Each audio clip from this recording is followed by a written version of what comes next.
Nah, saat ini Sastro Jendro Hayuningrat, sabda terbentang di alam niskala, memerintahkan manusia di muka bumi untuk inna lillahi wa inna ilaihi rajiun.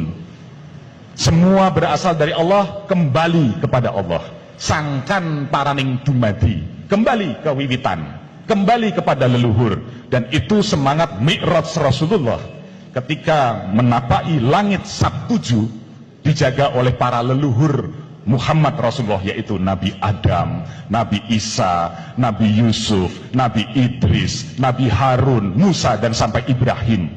Artinya itu adalah leluhur orang Arab yang harus diingat oleh bangsa Arab. Rasulullah meneladani itu, sehingga jangan harap sampai kepada Tuhan kalau kita tidak menghormati dan melewati leluhur. Sampai ketika Muslim mampu memahami ajaran Muhammad, wahyu dari Tuhan sudah turun kepada Muhammad. Kembalilah kepada agama yang lurus, agama Ibrahim. Ibrahim adalah Abraham, Brahman. Dan Muhammad adalah Nur Muhammad, Nur Ahmad adalah Akman. Di sini kejadian kehidupan manusia sejak dulu merupakan satu kitab, tinggal bagaimana manusia berpikir. Itulah tugas dari Allah kepada manusia yang tertulis di dalam Al-Quran. Tugas manusia untuk berpikir, karena Allah sudah memberikan kita mata untuk mampu melihat, memberikan telinga untuk mampu mendengar, dan memberikan hati untuk mampu merasakan. Sehingga dengan harapan besar saya, jangan hanya diserap dengan akal pikiran. Sisi spiritual hanya bisa dirasakan. Menyambung tentang setelah berdiri Candi Narayana, kami mendapatkan petunjuk untuk pertama kalinya, datanglah ke Bayan. Ada apa dengan Bayan? Nah, disinilah kami diantar oleh Pak Bagus Okostuja. Dalam perjalanan ini kami ketemu dengan beliau, dan ini sudah menjadi satu ketetapan. Saya rasa tidak ada yang namanya kebetulan. Sehingga ketika kami menapak ke Bayan, kami melewati Suranadi, di mana beliau memberikan petenger sebagai ajaran Game Tirte. Kemudian di Bango, yaitu Game Buddha Pakse. Dan di Bayan beliau menurunkan ajaran Game Seleme Wetu Telu. Ada apa dengan tiga hal ini? Betapa ternyata beliau dan yang di Jendra pada waktu itu merupakan satu sosok atau tokoh yang sudah pluralis, di mana Tirte sebagai lambang Siwa atau Wisnu, Buddha Pakse hakikat sebagai Buddha, dan Selama Wetu Telu di Bayan diturunkan dengan memberikan syahadatnya adalah syahadat Ibrahim. Ini yang menjadi PR bagi kita anak cucu. Ada apa? Itu semua sudah tertulis di dalam lontar. Ada prasasti bahwa beliau dan yang Nirata sudah ditetapkan menjadi majelis ulama sedunia dari keputusan para tokoh yang datang dari Vatikan, tokoh yang datang dari Cina, tokoh yang datang dari Arab, tokoh yang datang dari Belanda. Dan yang di Jendra sudah ditetapkan menjadi majelis ulama sedunia. Ada apa Pak ini fenomena? Sementara para wali ketika itu di Jawa sedang mengadakan provokasi kepada Demak untuk menghancurkan Majapahit.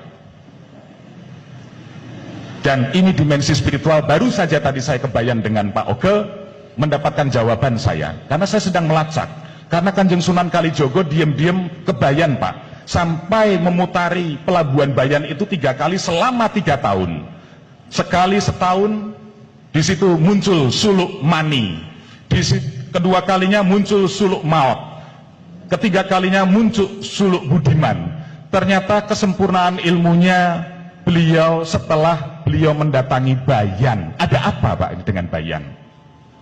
Ternyata diam-diam Pak, ini saya buka karena kita sudah harus membuka tabir spiritual Nusantara atau misteri Nusantara. Guru Kanjeng Sunan Kalijogo adalah beliau Dangyang Nirarde. Maka kalau di sana ada 2 makam, Pangeran Sangutpati dan Sayyid, disitulah lambang pertemuan antara Danghyang Dwijendra dengan Kanjeng Sunan Kalijogo, dan itu sangat dirahasiakan. Disinilah saatnya tabir misteri Nusantara harus terbuka, karena dasar di dalam tasawuf Jawa, di mana dikenal Betal Makmur, Betal Muharram, Betal Mukadas, itu adalah buah suah, 3 alam yang ada pada diri manusia. Itu merupakan ajaran Danghyang Nirarde. Tidak ada di negeri manapun ajaran seperti ini.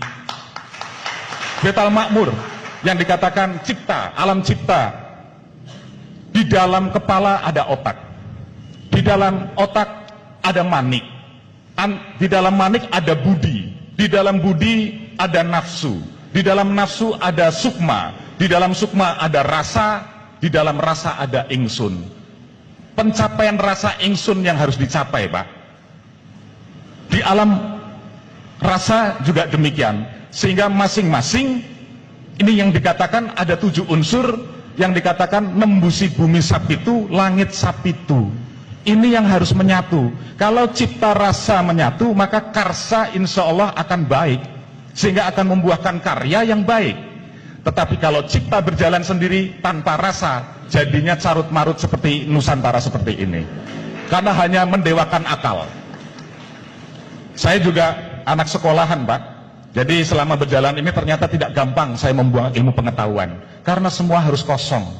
Selama otak kita terjebak, terjerat, terikat kepada dalil dan dogma, kita tidak akan mencapai sisi spiritualitas. Omong kosong itu. Maka ilmu tanpa laku adalah kesia-siaan belaka. Tapi laku tanpa ilmu terjadi penyimpangan. Sehingga berjalan harus berguru, karena kalau tidak berguru namanya pemimpinnya atau walinya wali setan, dikatakan begitu, sehingga akan terjebak kepada penyimpangan. Jadi manusia hidup harus memiliki guru, dan itu adalah sabda yang sudah turun sejak pertama Bhagavad Gita. Rahasia yang paling utama adalah ketika seorang Brahmacari bertemu dengan guru rohani sejati, seperti perjalanan Bima bertemu dengan Dewa Ruci, seperti pertemuan Nabi Musa dengan Nabi Khidir. Hakikat, Pak, syariat tanpa hakikat adalah kekosongan belaka. Sama, hakikat pun tanpa syariat itu bid'ah atau penyesatan, sehingga dua ini harus berjalan.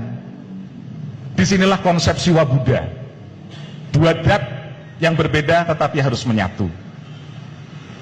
Nah, intinya, Pak, selama saya di Lombok ini, saya menemukan satu hakikat, 3 alam yang tadi saya sebut. Ternyata inilah implementasi dari jagat cilik, jagat gede. Sehingga Nusantara sebagai tubuh manusia, 3 alamnya ada di Jawa, Bali, Lombok. Inilah roh Nusantara. Jawa, Bali, Lombok adalah Jabal. Jabal itu adalah gunung yang kokoh, Jabal Nur. Segitiga. Segitiga adalah gunung. Segitiga adalah candi. Sehingga segitiga ini, gunung itu adalah lambang jati diri manusia.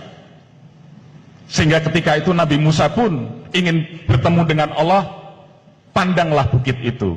Ini yang menjadi kauruh di dalam meditasi. Ketika kita konsentrasi, kita harus melihat ujung hidung kita. Itu segitiga, Pak. Artinya kita memandang diri sendiri. Sehingga Lombok, kalau di dalam kauruh Jawa, di dalam ritual Jawa, dipasang paling atas pada tumpeng. Sehingga Lombok sebagai alam cipta. Sehingga saya bilang secara spiritual kami mendirikan Narayana, kemudian ada satu tetenger yang harus kami dirikan. Ini merupakan satu bukti yang tadi bapak-bapak sudah katakan, apa yang bisa kita perbuat? Apa yang bisa kita buat?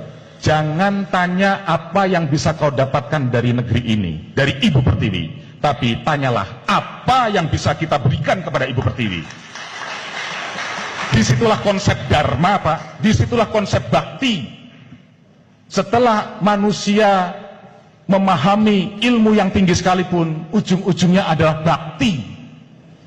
Bakti adalah menggerakkan roda dharma untuk menjalani karma, menggapai moksa.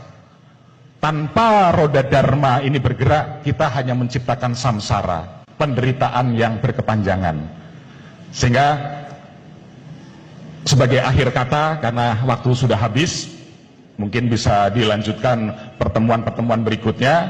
Intinya Pak, kami nyuwun pangestu kepada para pini sepuh di Lombok ini. Saya mumpung ketemu, saya ingin kula nuwun, karena banyak misteri yang harus digali di sini, yang harus ditindaklanjuti, diwujudkan, termasuk kita akan memindahkan lontar yang ada di Tebangu disatukan dengan batu meteor di sana, karena ini akan menjadi sentral kekuatan spiritual Lombok, bahkan di Nusantara sekalipun.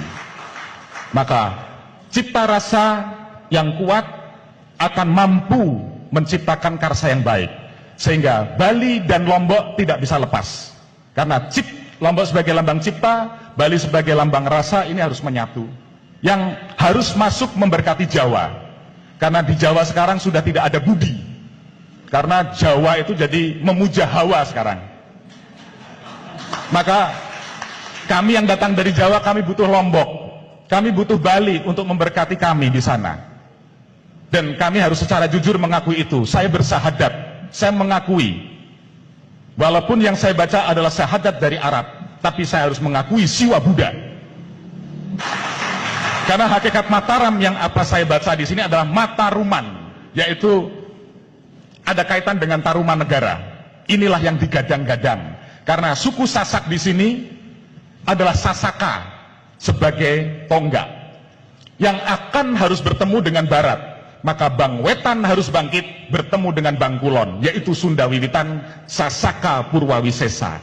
Timur Barat harus menyatu, sehingga setelah kita bakti di sini, kita akan masuk bersama-sama dengan siapapun yang terhidayah di sini untuk bersama-sama bergabung dengan Sunda Wiwitan di Barat. Wabillahi taufiq wal hidayah. Wassalamualaikum warahmatullahi wabarakatuh. Om Santi, Santi, Santi, Om. Tambah malam tambah semangat ya.